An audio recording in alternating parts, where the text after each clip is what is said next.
안녕하세요. 준현세계의 준입니다. 오늘은 평소와는 조금 다를 수 있는 분을 초대해서 인터뷰를 한번 해보려고 하는데요. 혹시 자기소개 한번 부탁드려도 될까요? 네. 저는 캐나다에서 10년, 미국에서 3... 잠깐만, 미안해. 전 캐나다에서 10년, 미국에서 3년을 살고 졸업한 후 해병대 장교를 3년 복무해서 작년 2020년 5월 30일 전역한 예비역 해병대 장교 중위 김우영입니다. 외국에서 13년을 네. 사셨어요? 네, 13년. 미국에서 그렇게 오래 살았으면 사람들이 생각하기에는 굳이 군대를 오지 않아도 되지 않나라고 생각을 할 텐데 그거를 진짜 엄청 많이 들었는데, 그러니까 시민권에 영주권이 없으면 무조건 한국 군대를 와야 되긴 와야 돼요. 근데 물론 캐나다에서 오래 살면서 영주권을 받을 수 있었냐 물어보면 네, 받을 수 있어요. 근데 저는 그냥 장교로 오고 싶어서, 그리고 군 생활을 좀 멋있게 하고 싶어가지고 자원해서 온 거거든요. 그 자원한 중에도 해병을 지원한 이유가 있어요? 제가 육군 장교 시험을 못 봤어요. 해외에 있는 기간에. 그래서 남았는 게 그러니까 해병대 시험과 공군 장교 시험 같이 봤고, 그중 해병대를 선택을 했어요. 나름대로 이제 뭐 집안에도 해병대고, 뭐 이제 큰아버지 같은 경우는 월남에서 이제 해병대 병으로 가서 돌아가셨기 때문에 빨간 명찰에 대한 자부심이 좀 있었어요.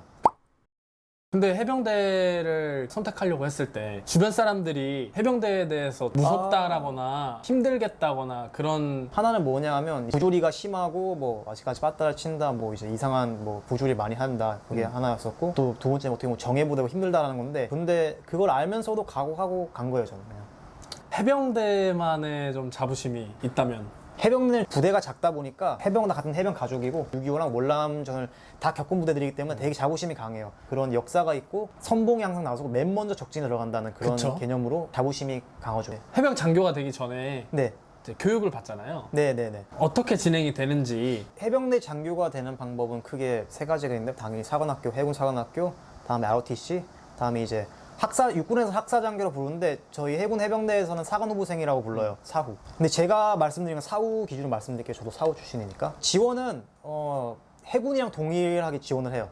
똑같은 사이트로 똑같이 지원하고, 필기 시험을 볼 때 해군이랑 해병대 장교 시험은 같은 날 치러집니다. 그래서 병행할 수가 없어요. 해병대 후보생 선발이 돼서 간다면 진해 해군 사관학교에서 이제 해군 동기들이랑 같이 입교식을 해요. 거기서 한 일주일 정도 훈련 아니고 그냥 오리엔테이션이죠. 맨 처음 전투복 받고 군가 배우고 이제 체육복 받고, 마지막에 옥포만의 의식이라고 진수식을 합니다. 이게 민간인 물 빠지라면서 이제 바닷물에 확 들어보는 건데 거기서 엄청 춥습니다. 3월 달에 했는데, 그리고 그게 끝나면 해병대는 버스를 타고 포항 해병대 교육훈련단을 갑니다. 기억이 남는 게, 진해에서는 그래도 어느 정도 이제 해군 사관학교에서 교육 받다 보니까 그 쓰는 방들이 다 우리 지금 기숙사 같은 방이에요. 되게 이제 침대도 좋고 이제 책상도 있고, 처음에는 이제 우리 부모님이랑 제가 여기 봤을 때 여기서 한 12주 동안 교육 받겠구나 싶어서 그래도 잠은 잘 자겠구나 싶었는데 착각이었어요. 포항을 갔는데 포항 교원단에 오니까 완전 이제 그 푸른 거탑, 이제 옛날 90년 네모반 있잖아요.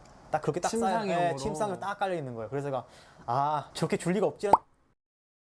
거기서 교육 과정은 이제 7주는 그 해병대 병들이랑 똑같아요. 7주 동안은 이제 IBS 교육, 뭐 사격, 수영, 유격 다 받고 7주의 마지막 날에는 천자봉 행군을 합니다. 갔다 오면 빨간 명찰 수여식이 있어요. 근데 장교는 4주간의 교육이 다 남아 있습니다. 부사관도 그렇고 간부화 교육이 남아 있어요.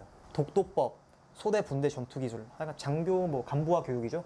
마지막에 지환식이 있고, 지환식을 하고 이제 진해로 다시 가서 해군 동기들이랑 한 일주일 정도 이제 임관식 교육만 해요. 그냥 지환식이 뭐야? 근데 아까 지환식이 육군도 이제 반지 맞추는 거 있잖아요. 근데 해병대는 약간 어떻게 보면 반강제로 다 맞춰요. 이제 품위 유지비 나오잖아요. 진해로 넘어가기 전날에 이제 포항에서 마지막 밤에는 해병대 이제 청룡회관이라는 이 복지시설이 있어요. 거기 가서 이 교원 단장님이랑 각 교원단에 있는 고위 장교분들이 와서 반지를 끼워주거든요. 해군이랑 해병대는 그게 날짜가 따로 잡혀 있더라고요. 그래서 제가 보기에는 이제 해군이랑 해병대에서 내려온 전통인데 다른 데는 모르겠어요. 네? 외국에서 오래 살다 오셨는데 네. 그럼 한국 군대에 적응하기 좀 힘든 부분이 있지 않았나요? 사실 어떻게 보면 대한민국 사회에서 가장 보수적인 집단이 군대이고, 그 중에서 보수적인 해병대에서도 또 거기서 보수적인 장교 집단을 들어가니까 나름대로 이제 부모님 걱정도 많으셨고, 저도 이제 미국, 캐나다에서 되게 자유로운 생활을 하다 보니까 좀 걱정되는 부분이 많았는데 각오를 하고 왔거든요. 한국 사회랑 문화가 뭔지는 알아요. 대신에 약간 한국에서 이렇게 하는 거 아는데 내 몸은 이걸 굳이 해야 되나 생각이 들었는데, 그걸 버리는 게 중요했죠. 실무 가니까 솔직히 말해서 그런 건 별로 없었고, 어려웠던 거라 하면 좀 언어적인 면이 조금 어려웠죠. 보고서를 쓰고 지휘도 해야 하고 다 해야 되는데 좀 말이 가끔씩 안 나올 때가 있고, 좀 생활하다 보니까 그거 진짜 있고요. 그리고 이제 맞춤법 뭐 그런 건 이제 보고 쓰다 보니 고쳐지기도 했고 그렇죠. 오히려 군대를 가서 제가 한국말이 부쩍 늘었어요, 진짜. 그렇지. 우리 그때 그 기억나? 아, 네. 너가 노평가 뭔가 잘못 써가지고 나한테 따졌을 때 있었잖아. 그때 관측 수업을 받을 때 줄이기 100 그렇게 해야 되는데 제가 이상하게 안 돼가지고 낮추기 100이라고 해버렸어요. 솔직히 말해서 평가 보니까 이제 막 갑자기 빨리빨리 이제 얘기를 해야 되는데 낮추기 100 했는데 가지고 부모님이 낮추기 100은 뭐냐 하면서 지금 따지니까 저는 이제 야씨 전쟁에서 뭐 그렇게 말할 수 있지. 야, 낮추기 100 줄이기 100은 네가 알아서 이해할 수 있는 거 아니면서 따졌어. 솔직히 말해서 그렇게 하면 안 되는데 막 짜증나는 거예요. 내가 안 되고 뭐 하고 싶은 안 되니까 뭐 생각이 안 나니까. 근데 포병 학교에서 그렇게 이제 또 털리고 나니까 실무 가서 그런 실수는 안 하게 되더라고요. 다행히. 제가 항상 듣는 말이 있어요. 그 미국 가면 군인대우가 되게 좋다고 얘기를 하잖아요. 뭐 공항에서. 사실이에요. 사실인데 한국은 남자 대부분이 군대를 갔다 와요. 그래서 이제 한국 군인을 보면 뭐 나도 갔다 왔는데 뭐 고생을 해야지 이런 마인드가 있는 사람이 좀 많으신 것 같아요.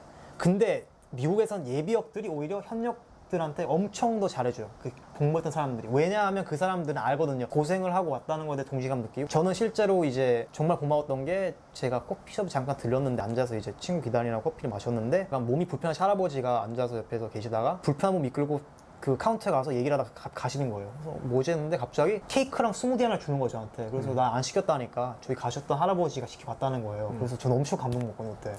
지금 듣기만 해도 감동이다. 네, 그래서 저는 그걸 보고 예비역들도 한 번씩 현역 이제 장병 친구들한테 이렇게 따뜻하게 뭘 베풀어, 뭐 얼마 안 하잖아요, 커피. 하나 사주면 이 친구들도 이제 더 자부심 느끼지 않을까 생각이 들어요.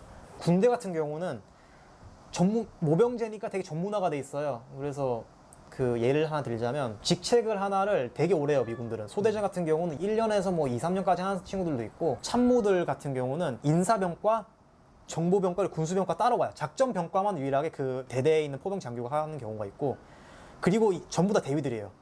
그래서 한국군에서 제가 정말 힘들게 느꼈던 거는 중대장들이 계속 와서 뭐라 해요, 옆에서. 제가 과장을 이제 참모를 할 때. 근데 미국에서는 그런 게 없어요. 왜냐하면 일단 그 참모가 자기 할 거를 누구보다 그 대대 누구보다 자기가 제일 잘 알고 그리고 함부로 같은 계급이니까 함부로 할 수 없어요. 그래서 그런 전문화가 돼 있는 게 되게 부러웠고 한국은 약간 간부는 보직이 도장 깨기예요. 도장 깨기. 관측 장교하고 전포대장하고 참모하고 이렇게 하는 건데 이게 아쉬웠어요. 이게. 이제 야전부대에서 네. 어떤 직책을 맡았는지. 저는 인사과장을 먼저 했고 4개월에서 4개월 반 정도를 했어요. 그리고 전포대장 자리가 비어서 전포대장 올라가서 한 8개월 정도를 하다가 동계훈련 때 그 1사단 수색대대에서 화력 지원 장교를 요청을 해서 제가 그쪽 화력 지원 장교로 한 달 반 정도 이제 매복 같은 훈련 같이 하고 사격지휘 장교 및 작전 장교를 한 10달간 하다가 다음에 정복과장으로 군 생활 마무리 찍었어요. 그래서 이제 뭐 군수 빼고는 다 해봤죠. 되게 짧은 기간에 많은 보직을 했네, 어떻게 보면. 네. 그 보직 중에서 제일 기억에 남는 보직은 뭐야? 제일 짧았던 인사과장이 제일 기억에 남는 것 같아요. 어려운 직 중 하나에 뭐냐면 작전이랑 관련 안 했으면 다 인사과예요, 그냥 무조건. 공감. 행사, 대대장 일정, 뭐 어떻게 보면 대대장의 부관도 해야 되는 것도 있고 진짜 고생을 많이 했는데 거기서 많이 배웠어요. 진짜 많이 배워서 전포대장 가니까 일이 엄청 쉬우고 칼퇴근 그때 칼퇴근 많이 했었고 애들만 잘 관리하면 되니까 사격 지장교 할 때는 공문이 많았는데 인사과장을 하면서 많이 배운 게 있어가지고 나름 수월하게 했어요. 마지막으로 네. 해병대 장교를 준비하는 이제 후배들에게 해주고 싶은 말이 있다면? 일단 뭐 다양한 친구들이 많겠죠. 장기를 군생활 하는 친구도 있고 단기를 하는 친구들도 있고 있는데 단기든 장기든 제발 제가 말씀드리고 싶은 거는 1인분 합시다. 진짜 1인분. 할 건 다 하세요. 본인이 할 거를. 제가 너무 많은 사람들 봤는데 그 단기로 나간다는 이유로 일을 토스하고 뭐 소위 말해 짬 처리하는 경우를 많이 봤는데 그럼 누가 치워야 되냐? 후배가 다 치워야 돼요. 그러니까 본인한테는 이제 편하겠지만 나중에 나와서 좋게 보는 사람 아무도 없습니다. 이렇게 하면. 뭐 취직을 할 수도 있고 사회생활에 보면 해병대 장교살 쫓잖아요. 어떻게 될지 몰라요. 나중에 회사 생활 하는데 나도 해병대 장교 출신하면서 거기 근무했던 선배나 이제 뭐 지휘관에서 물어보면 엄청 안 좋은 소리 하면 이제 본인한테도 좋지 않습니다. 그래서 또 그 자기의 명예뿐만이 아니라 여러분은 이제 장교가 된다면 국민의 혈세를 받아먹는 사람이에요. 세금 값은 해야죠.